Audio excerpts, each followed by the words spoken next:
Getting cut off is not a penalty. Getting cut off is not a penalty. Getting cut off is not a penalty. You win in that situation, and the person that cut you off wins in that situation. The person that cut you off didn't value you enough to keep you in their lives, or didn't want to keep you in their lives, and that's why you got cut off. You don't need closure from that. Honestly, fuck a closure. I really don't understand why people search for closure to begin with. I honestly don't understand why people feel the need to have closure. The sum total of actions and your words towards someone allows you to be able to gauge your placement in their life and their placement in your life. Getting cut off is not a penalty. It is a blessing. It is a win. It's better that that person cuts you off than to be fake to you and act like they like you, and whole time they're preying on your downfall. Whole time they're scheming against you. Whole time they're jealous of you. They're envious of you and your life and whatever it is that you have that is causing them, or that is causing them to feel envious. Getting cut off is the best thing someone can do for you and for themselves. If someone that you were close to cut you off, I understand why you would feel hurt, or why you would think you need closure. And yes, I said think you need closure, because you really don't need closure. But I can understand why you would feel that way. But at the end of the day, if they were really that close to you, they wouldn't have cut you off without a conversation. Clock it. They would not have cut you off without a conversation. So obviously, you don't mean as much to them as they meant to you. It's time to start taking people at face value. Believe people who they are. Believe who people are when they show you who they are. This is something that I've actually had a conversation with my mom about, and I told her, when I cut someone off, I don't go back and befriend them. And the reason I don't give second chances is because both of the times that I've given someone a second chance, that I've decided that I'm cutting off, when I have given them a second chance against my better judgment, something will happen in that relationship where I just start thinking to myself, I knew it. I knew I shouldn't have been friends with this person. And that's exactly why I cut them off to begin with. And that's another thing. You need to really listen to your intuition. Fuck whatever anyone else has to say about you and your situation and you cutting somebody off. Listen to your intuition. Your intuition is never wrong. Your inner guidance is never wrong. When your inner guidance tells you it's time to go, it's time to go. Pack your shit up and go. It is never wrong.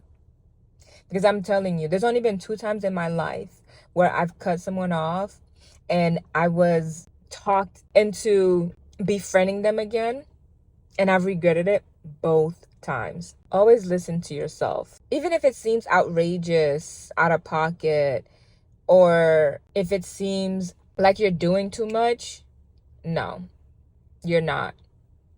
It doesn't matter what everybody else is making it look like. You're not doing too much. You're doing exactly what it is that you need to be doing. And that's cutting that person off and moving on.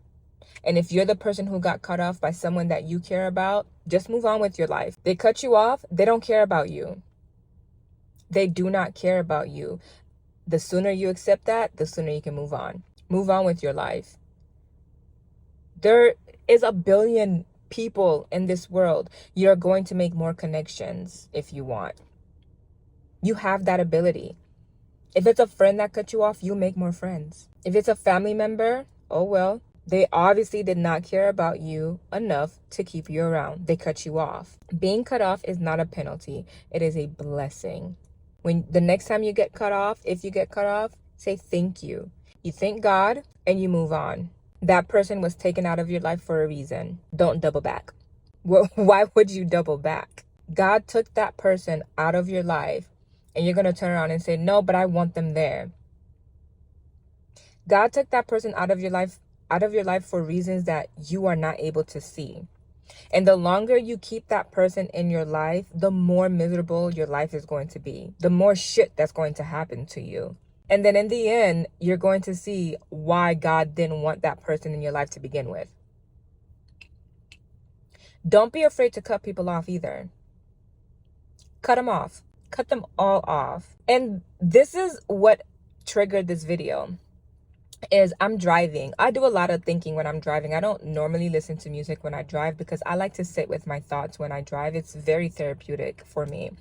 So I'm thinking about all of my past relationships. And I was just thinking to myself, I cut people off like that. I will cut you off so damn quick if you do something to me that I don't like, especially if I talk to you about it. But if it's on some weird shit that I feel like doesn't need a conversation, you should know it's weird and anyone else would think that's weird too, you're getting cut off. I don't care. I don't owe you an explanation. I don't owe you a conversation. You're getting cut off. And if I do have that conversation with you and you continue to do weird shit, cut. I don't care. I will cut you off. And what you need to understand is that it's not a penalty. It's a blessing. Both ways. Whether I cut you off or you cut me off, it's a blessing. I will always see it that way. Because I'm not going to sit here and allow you to continue to do weird shit to me. I have a low tolerance for disrespect. Very low tolerance for disrespect and weird shit. Because do you know how many people get killed off of weird shit? Do you know how many friends kill their friends off of jealousy, envy? How many spouses kill their partners? No. I value my life way too much to sit there and allow someone to disrespect me, to sit there and allow someone to be weird towards me. Or if I catch you being envious of me continuously, yeah, it's a problem. You're getting cut. If you're making little slick remarks toward me and I talk to you about it and you continue making slick remarks toward me, you're getting cut. The only people that I leave room for, a lot for grace, are my girls and my mom. But even my mom can get it. And my mom already know I don't play like that. I do not play like that. My girls are the only two human beings on this earth that I have so much grace for. And that's because I love them unconditionally. Everyone else, my love is conditional. Because if you fuck me over, you're getting cut. And when I cut people off, I act like you never even existed. I never knew you. You never existed to me. So yeah, when you need to cut people off, cut them off. It's not worth keeping people in your life who are not going to respect you, who are not going to treat you the way that you should be treated. You deserve to be treated. It's not worth it. Because when you don't cut people off and they get it in their heads that they can treat you any type of way and you're not going anywhere, they're going to treat you any type of way because they know you're going to continue to be their friend. You're going to continue to be their partner. No. Remember, you teach people how to treat you. If you're the type of person who want to have conversations with people, no. Cut them off. You don't need closure. They don't need closure. Cut them off. Okay, bye. Love you.